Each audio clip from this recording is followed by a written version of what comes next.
You're listening to the Diplomats podcast on Asian geopolitics. As always, I'm your host, Ankit Panda from New York City. And this is Prashant Parmeswaran from Washington, D.C. Thanks for joining me as usual, Prashant. Good to be with you, Ankit.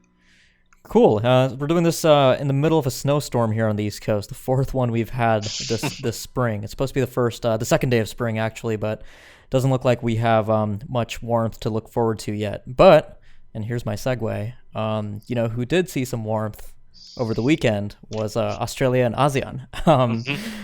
So the Australians hosted the heads of state of ASEAN with the notable absence of the Philippines' Rodrigo Duterte for a special summit. We kind of saw echoes of the 2016 summit between the United States and ASEAN when the Obama administration brought the heads of state and government over to California. This is something Australia has been planning for a while. Both of us heard Prime Minister Turnbull talk about it in his keynote speech at the Shangri-La Dialogue last year in Singapore. So this was a big moment here for the Southeast Asian grouping and Australia, which sees ASEAN as a priority. It's something that featured quite prominently in Australia's 2017 white paper on its foreign policy, where it said that Southeast Asia frames Australia's northern approaches and is of profound significance for the country's future. And so, accordingly, Australia is now trying to make a show of its commitment to ASEAN and essentially trying to forge a variety of win-win approaches here. Not to use the Chinese phrasing, but it is really an attempt by the Australians to show ASEAN that Australia has something to offer and can be a valuable partner. But Prashant, you obviously are a Southeast Asia editor. You watch this stuff a lot more closely than I do, and you wrote a great article about the significance of this summit. So do you want to walk us through what, in your view, is the primary kind of geopolitical takeaway from this Australia-ASEAN powwow over the weekend? Yeah, so I think the place to start there is to emphasize the difference here between Southeast Asia and ASEAN. I mean, the enduring importance of Australia's involvement in Southeast Asia has kind of always been clear, right? So it was, always a very significant diplomatic, security, economic partner for the sub-region. In fact, it was the oldest and the first dialogue partner for ASEAN itself.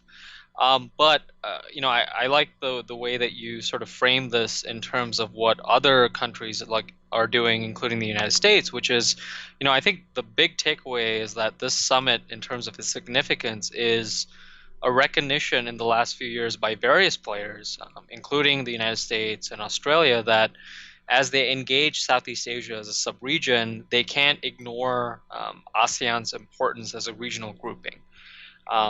That's important for Australia. It's also important for the region. And that's why you've seen these series of moves, right? So you saw the elevation that the Australians made and ASEAN reciprocated, which is the elevation to a strategic partnership back in 2014, and then you had sort of biannual summits, and this was sort of a development that followed right after. And I think it reflects a recognition of the fact that ASEAN as a regional grouping really has become an important place for various actors to engage on strategic and diplomatic, economic questions. And so that's, I think, the big takeaway for the summit. I think you saw some deliverables there in terms of the elevation of the relationship between Australia and Vietnam to a strategic partnership. You saw a meeting on counterterrorism where Australia and ASEAN officially signed a memorandum of understanding on the issue. But I think that's kind of the major takeaway there, which is Australia's recognition not only of Southeast Asia but also of ASEAN, which I think it's important to emphasize for listeners, hasn't always been clear. Just like the United States has been a bit ambivalent about the role of multilateralism and the way it approaches Southeast Asia, various Australian governments have been ambivalent as well on that point. And I think there are still divisions among the elite community in Australia about, to what extent should Australia emphasize ASEAN in terms of how it engages Southeast Asia. Right. So in a way, it's re-emphasizing ASEAN's centrality, which obviously ASEAN welcomes wholeheartedly right now.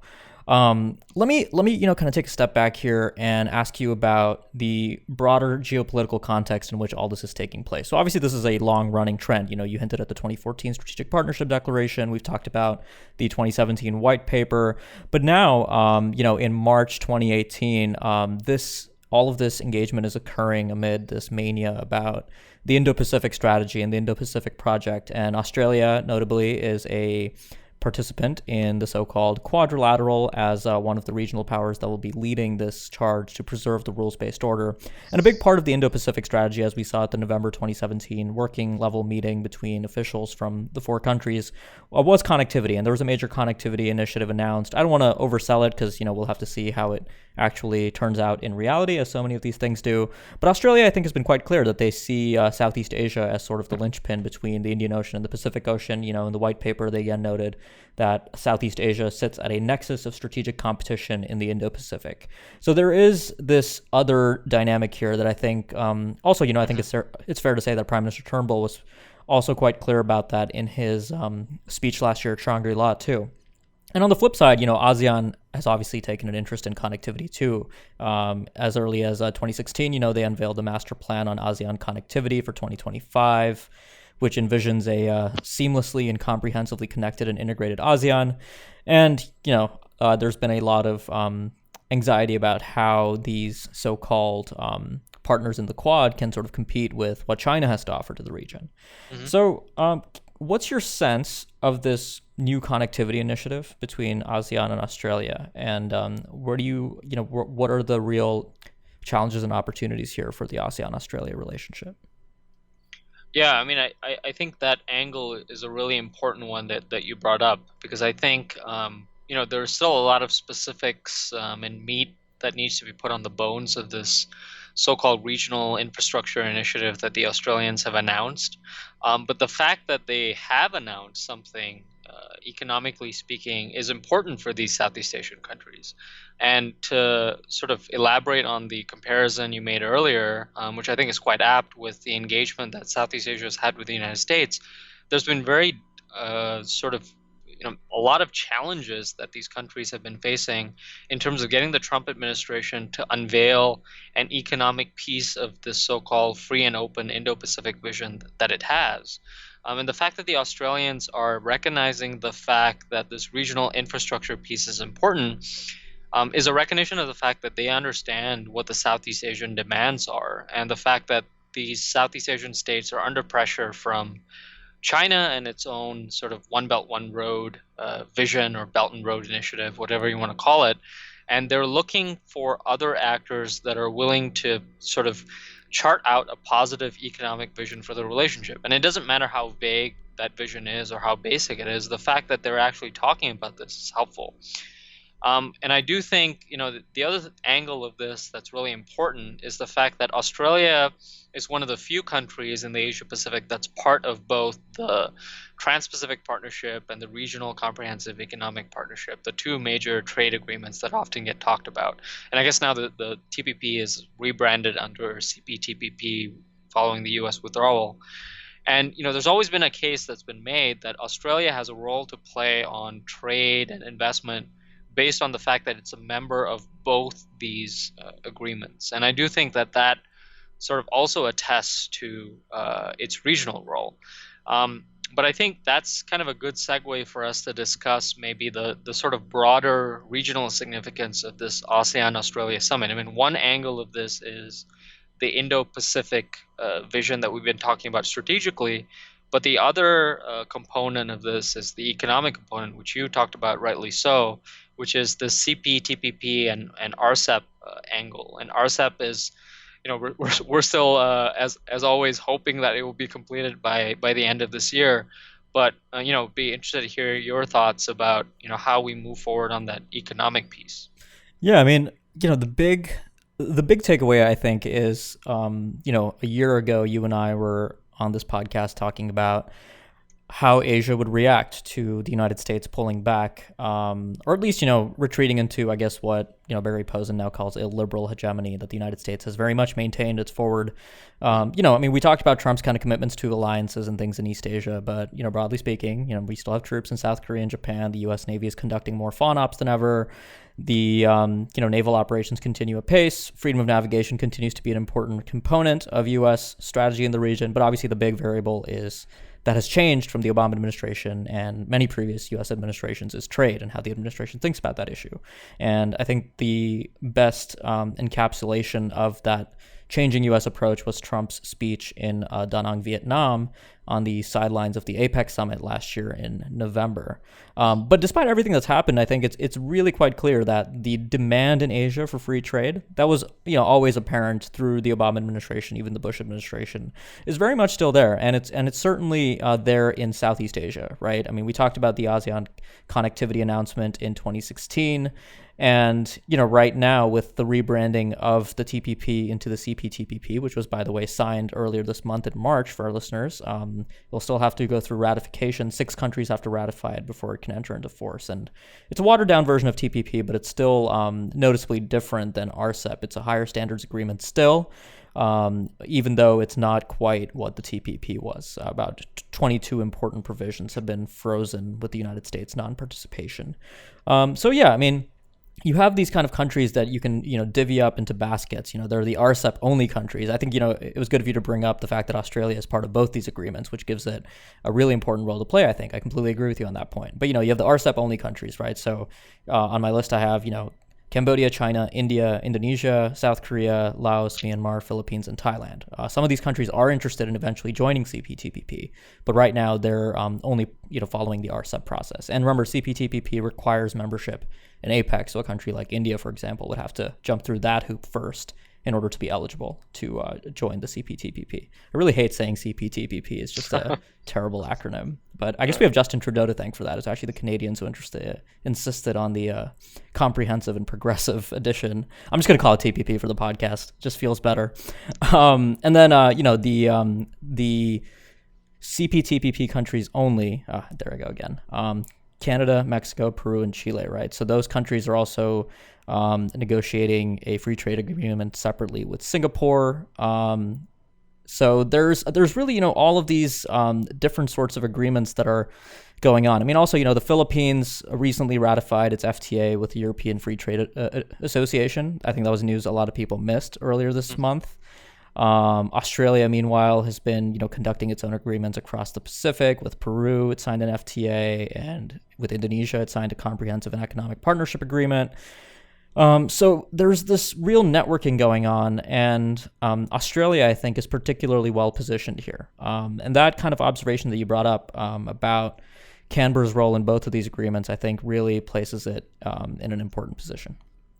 Yep, absolutely. I think the other thing on the security side that was interesting to note, and we've seen this pattern recur actually with recent ASEAN and regional engagements, is that in the reporting that came out from the summit, despite the fact that we saw actually a very strong paragraph on the South China Sea and maritime security, most of the headlines were actually devoted to North Korea or regional infrastructure, which, I mean, kind of feeds into the broader trend that we've been talking about on this podcast, which is, the South China Sea, for all the action that's going on, and it still remains a really important issue for Southeast Asia and for the world, in terms of relative prioritization to the security issues and what the media is paying attention to, it really has fallen off the radar, and it just raises another sort of element to the question that we've been raising on this podcast before, which is,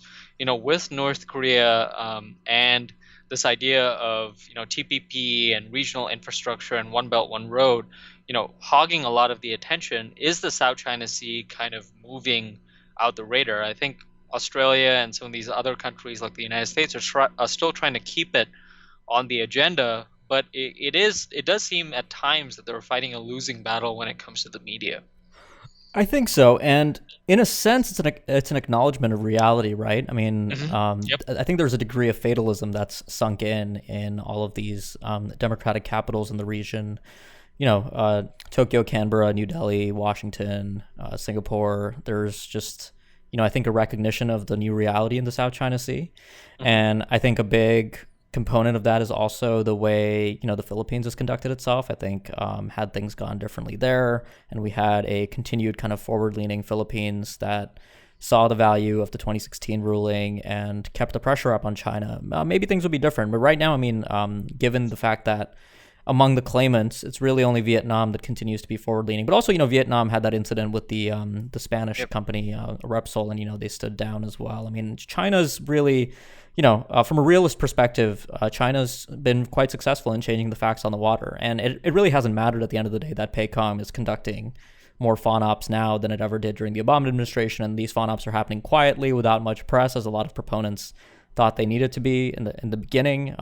So there is this fatalism that sunk it. But you're also right. I mean, a lot of this is kind of based in media narratives. Like right now, a headline. We both write headlines. A headline with North Korea in the title will tend to probably draw more eyeballs. And the South China Sea is simply not a hot issue until we get some new satellite imagery of China emplacing new kind of close-in weapon systems or radars or whatever new technology they're bringing to the artificial island facilities in the Spratlys. So yeah, I think there's a recognition of the fatalism. But I mean, look, you did point out that the joint statement at the special summit was quite strong. They opposed the militarization of features, and even though it wasn't in the context of the South China Sea directly, I believe the South China Sea appears towards the end of that paragraph when they talk about the declaration on the conduct of parties in the South China Sea, and the code of conduct. But yeah, I think it's still a significant takeaway. And actually, can you talk a bit about what effect you think Rodrigo Duterte's no-show ended up having on the summit, if any? Yeah, I mean, I think there's two parts to that. I think the first one is the fact that, I mean, for Australian bureaucrats who spent a lot of time organizing these summits, it didn't help that Duterte's no-show kind of stole the headlines right before the meeting. I mean, it really dominated the media narrative, and the fact that the Australians had, one of their side engagements focused on counterterrorism, the other one was on business, Yeah. and the Philippines was really the sort of main case study in terms of Australia's important role in that cooperation. It really didn't help in terms of the messaging. That being said, I think that Duterte, and this is sort of the sort of two-sided coin when it comes to Duterte. I mean, part of it is the fact that there's a lot of strategic cooperation that's been going on despite the challenges that he's posed for Hmm. Australia, for Japan, for the United States. But on the other hand, we can't ignore the fact that he's fit into this narrative that Southeast Asia has really regressed when it's come to freedom and democracy, despite the fact that Duterte is a democratically elected leader. The fact is, even though the sort of elite media narrative was focused on the fact that, the summit had several deliverables, including on education, on terrorism, the Vietnam-Australia strategic partnership. The fact is there were protests that were going on in Australia by hundreds of people protesting authoritarian leaders actually being present at the meeting, Right. like, Cambodian leader Hun Sen and Aung San Suu Kyi as well in Myanmar, given the Rohingya issue that we've discussed on this podcast previously. So I think it's kind of a mixed bag. In terms of Duterte and multilateralism more generally, I mean, I think it's important to note the fact that he fits into a broader pattern of ASEAN leaders, a type of ASEAN leader that is very selective about multilateral engagements that he or she attends. And the other example is President Jokowi of Indonesia. I mean, he has not attended several regional meetings as well. He attended this one, but he's missed several in the past, and it does sort of raise this question more broadly for Southeast Asia about the fact that you have these new leaders who are more populist in nature and they sort of adhere to domestic considerations, but they're not necessarily foreign policy minded. Unlike, let's say, Malaysian Prime Minister Najib Razak, which, for all his troubles, I mean, is somebody who thinks deeply and cares deeply. Right. about foreign policy. And Singapore Prime Minister Lee Hsien Loong, whose country is basically the chair of ASEAN this year. So there is that interesting storyline there about where Southeast Asia is in terms of its leadership and democratic development. Yeah, and leaders come and go. I mean, we have to remember, Indonesia under SBY, very different leader, very interested in international issues. Philippines under Aquino. Obviously, things could change, but right now there is this, weird confluence of this kind of illiberal authoritarian turn in Southeast Asia at the same time that the United States is effectively turning towards illiberal hegemony, abandoning free trade, abandoning support for human rights and democracy promotion abroad. So, I mean, weirdly, it's kind of that sort of confluence has actually kept things maybe a little bit better than it could be otherwise, right? I mean, if we had a different administration, say in the US, that would, make a big deal about human rights or the Rohingya situation, then, that could again strain these kinds of engagements that are happening nonetheless. I mean, not that those issues aren't important, and normative issues shouldn't be a component of realpolitik in this region, but I think the fact that we just are in a time where none of these leaders particularly seem to like hearing about that, and none of the leaders, meanwhile, or at least the U.S. president doesn't like talking about those issues, gives it a oddly, I guess, oddly useful kind of symmetry for them. Yep, absolutely. And I think, it's important. We've talked about the Quad on this podcast before, and these instances do actually bring to the fore, for all the sort of, the sort of narrative of common interest that we talk about and common values among the Quad members. I mean, there are some real differences about where they are in terms of their outlooks and their policies. And I think, as you correctly pointed out, with the United States now, whether it's on free trade for the United States, or whether Australia and Japan approach democracy and human rights the same way the United States does, some of these are older issues, but they're nonetheless issues that are tugging at this broader narrative that we're seeing, advertised about strategic convergence in the Quad. Mm-hmm. Yeah, that's absolutely right. Well, Prashant, I think that about caps our conversation for today. What do you think? Yeah, sounds good. Cool. Great. So for our listeners, thanks for listening as always. If you like what you heard, make sure you subscribe. And if you're a subscriber but you haven't left us a review yet on iTunes or on Google Play, please do so. It really helps get the word out about the show. Thanks a lot for listening, and we'll be back next week with more.